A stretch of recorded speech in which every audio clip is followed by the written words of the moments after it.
धन्यवाद सभापति महोदय। आपने मुझे the constitution Jammu and Kashmir schedule caste order and the schedule tribe order amendment bill 2023 पर बोलने का जो मौका दिया है।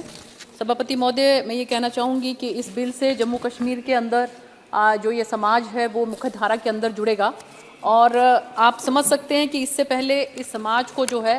वो केवल और केवल एक सफाई के काम के लिए ही रखा गया था और 272 जो परिवार अमृतसर से और गुरदासपुर से जम्मू कश्मीर के अंदर आए तो उनको कोई अधिकार नहीं दिए गए थे। मैं इस बात के लिए माननीय गृह मंत्री जी को बहुत बहुत धन्यवाद करती हूँ कि जिस तरह से उन्होंने धारा 70 हटाई और उसके बाद से जो वहाँ पर एक अलग ही बयार जो बह रही है, जिस तरह से लोग अब अपने आप को सुरक्षित महसूस कर रहे हैं और उसके अंदर आप ये देखिए कि अगर ये समाज जो है अब इनको आप कितनी जगह पर जो है वो आरक्षण मिलेगा, चाहे हम आवास आवंटन की बात करें, लोकसभा या विधानसभा के अंदर आरक्षण की बात करें, पंचायती राज संस्थानों में आरक्षण की बात करें, नगर पालिकाओं में आरक्षण की बात करें, छात्रवृत्ति की बात करें, हम इसके साथ साथ अनुसूचित जाति और अनुसूचित जनजाति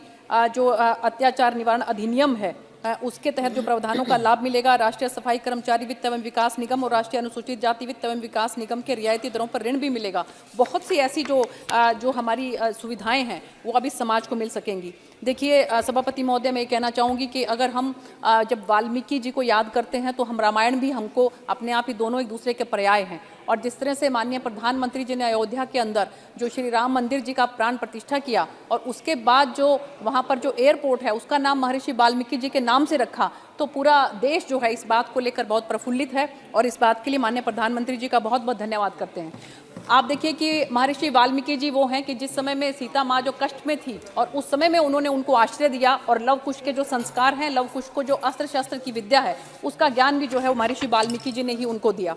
इसके साथ साथ मैं कहना चाहूँगी सभापति महोदय कि इसी सैटरडे संडे को मुझे तमिलनाडु में जाने का सौभाग्य प्राप्त हुआ। हमारी जो कोयम्बटूर की विधायक हैं वानथी श्रीनिवासन जी, उन्होंने मुझे वहाँ आमंत्रित किया था और आप हैरान होंगी कि वहाँ पर जिस तरह से जो महिलाएं हैं और जिस तरह से जो वहाँ किसान वर्ग है वो माननीय प्रधानमंत्री की जो योजनाएं हैं, चाहे हम आयुष्मान योजना की बात करें, प्रधानमंत्री आवास योजना की बात करें, उनको लेकर जो वहाँ पर उनके अंदर एक उल्लास है, एक उत्साह है। तो मुझे लगता है कि आने वाले समय में साउथ के अंदर, हमारा तमिलनाडु के अंदर भी हमारी सरकार जो है बहुत अच्छा प्रदर्शन कर सकेगी। और इसके साथ साथ सभापति महोदय, अब की बार जो पद्मश्री अवार्ड माननीय प्रधानमंत्री जी ने जिस तरह से दिए हैं तो हमें मौका मिला 87 वर्ष के बद्रप्पन जी कोयम्बटूर के गांव में जो रहते हैं उनके पास जाने का। देखिए, कोई ना कोई समाज के अंदर सुधार का जो है वो बीड़ा उठाता है तभी समाज आगे बढ़ता है। बद्रप्पन जी जो हैं वो वहाँ पर मुर्गुन जी और अम्मा जो वल्ली अम्मा हैं उनका जो डांस परफॉर्मेंस है उसको जो है उन्होंने आगे बढ़ाने का काम किया है और उस dance performance, song and dance performance में पहले महिलाएं भाग नहीं लेती थी। सभापति महोदय, उन्होंने महिलाओं को भी उसके अंदर जो है पार्टिसिपेट करने का मौका दिया और आज जो है उसी वजह से उनको पद्मश्री अवार्ड मिला। 87 वर्ष के जो हैं बद्रप्पन जी हैं, हमें सौभाग्य प्राप्त हुआ उनसे मिलने का। सभापति महोदय, इसके साथ साथ मैं कहना चाहूँगी कि मुझे भी मौका मिला, हमारे नरवाना जो मेरी लोकसभा में नरवाना एक विधानसभा है उसका एक गाँव है कलौदा खुर्द, तो वहाँ पर एक कार्यक्रम में मुझे आमंत्रित किया गया और सभापति महोदय जब उस कार्यक्रम में आमंत्रित किया तो एक चौपाल के अंदर मुझे जाने का मौका मिला तो मैंने देखा कि जो महिलाएं हैं वो बाहर खिड़की से ऐसे झांक रही हैं। तो मैंने उनसे पूछा कि आप लोग अंदर आइए, तो उन्होंने कहा कि हमें अलाउड ही नहीं है अंदर आने के लिए। मैंने कहा कि हमारे आज़ादी को इतने साल हो गए, अब तक आप लोगों को अंदर आना अलाउड नहीं है? तो उन्होंने कहा कि नहीं, बिल्कुल अलाउड नहीं है। तो मैंने उनको आग्रह किया कि आप क्या प्रॉब्लम हुई? मैंने तो किसी के खिलाफ कुछ नहीं बोला सभापति महोदय, मैं तो जो अच्छी बातें सिर्फ वही कर रही हूँ, किसी के खिलाफ मैं तो कुछ बोल नहीं रही हूँ। तो कहाँ दिक्कत आ रही है सभापति महोदय? तो मैं ये कहना चाहूंगी कि उस गांव के अंदर जब महिलाएं जो हैं वो खिड़की से ऐसे झांक रही थी तो मैंने वहां पर जो वहां के जो पंचायत के जो अधिकारी थे उनसे मैंने पूछा कि आप लोगों ने महिलाओं को अंदर क्यों नहीं एंटर करने दिया? कहते जी कि 75 साल से यहाँ पर अलाउड ही नहीं है। और मैंने कहा कि देखिए, अगर आपकी पंचायत में जो सरपंच है वो महिला बनेगी तब आप उनको अलाउ करेंगी। तो उन्होंने बताया कि जी सरपंच भी महिलाएं हैं और आज आप देखिए कि उसी दिन महिलाएं जो है उन्होंने वहां पर एंटर किया। तो किसी ना किसी को ये बीड़ा उठाना पड़ेगा। माननीय प्रधानमंत्री जी ने जिस तरह से बीड़ा उठाया, बाबा साहब भीमराव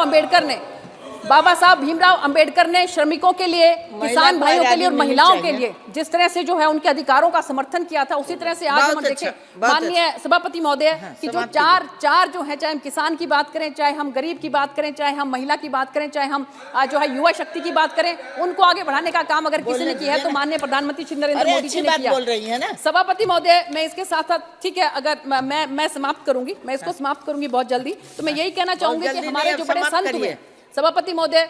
संत शिरोमणि रविदास जी हैं, तो उन्होंने कहा था कि ऐसा चाहूं राज में मिले सभी को अन्न, छोटे बड़े सब सम बसे, रविदास रहे प्रसन्न। इसी तरह से जो हमारे जितने भी बड़े बड़े संत हुए उन्होंने सबको इकट्ठा लेकर समाज को साथ चलने की बात करी है। अंत में एक बात और कहना चाहूंगी सिर्फ कि कबीर साहब ने भी एक बात कही थी कि कबीर कुआं एक है, पानी भरे अनेक, बर्तन ही में भेद है, पानी सब में एक। बहुत बहुत धन्यवाद सभापति महोदय। बहुत बहुत